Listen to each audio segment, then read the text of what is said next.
आज हामीले काठमाडौँको एउटा टिपिकल नेवारी समुदायमा बनाउने एउटा रोटी जसको नाम ऐँठामरी बनाउँदैछौँ, जसमा 200 ग्राम मैदा राखिराखेका छौँ र यसमा एकदम चाहिँ गाउँको प्योर घिउ 2 चम्चा राखेको छु।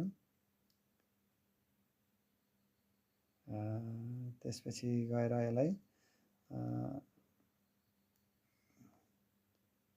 1 चिम्टी बेकिङ सोडा, 1 चिम्टी बेकिङ पाउडर र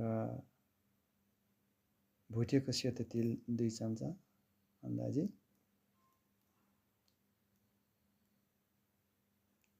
र यसलाई राम्रोसँग मिक्स गर्दैछु र यसलाई मजाले मुछ्ने, एकदम नरम बनाउनुन्जेल मुछ्ने। जति मुछ्यो त्यति राम्रो हुन्छ बनाउँदाखेरिमा। त्यसपछि यसलाई आधा घन्टा जति छोपेर राखिदिनुपर्छ। अनि त्यसपछि हामी चास्नी पनि थोरै हल्का बनाएर देखाउन लागिरहेका छौँ।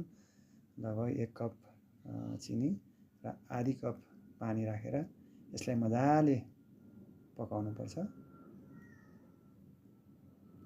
त्यसपछि कस्तो भयो, अलिकति लेदो लेदो टाइपको तपाईँको अम्लामा टाँसिने हिसाब किताबको भयो भने सजिलो हुन्छ। र यसलाई हामीले रोल गरेका छौँ र रोल गरिसकेपछि यसलाई आफ्नो इच्छा अनुसारको साइज काट्नुपर्छ। त्यसपछि तेल राखेर, खास त घिउमा पकाए पनि हुन्छ, तेल राखेर यसलाई हामीले फ्राई गरेका छौँ। र हेर्नुहोस् त बिस्तारै चाहिँ यो अलिकति गाढा ब्राउन भएपछि चाहिँ गर्नुपर्छ र यसलाई पकाउँदाखेरिमा अलि सानो फ्लेममा राखेर पकाउनु भए धेरै राम्रो हुन्छ, पाक्छ। नत्र भने अलि गाह्रो हुन्छ यो, किनभने ठुलो हुन्छ, भित्रपट्टि नपाक्न सक्छ।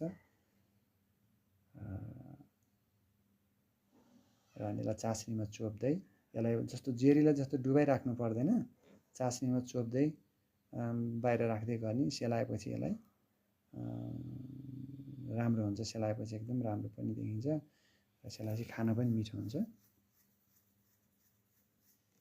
राम्रो भिडियो हेरेर तपाईँहरूलाई मन पर्यो भने लाइक, सेयर, कमेन्ट र सब्सक्राइब गरिदिनु होला।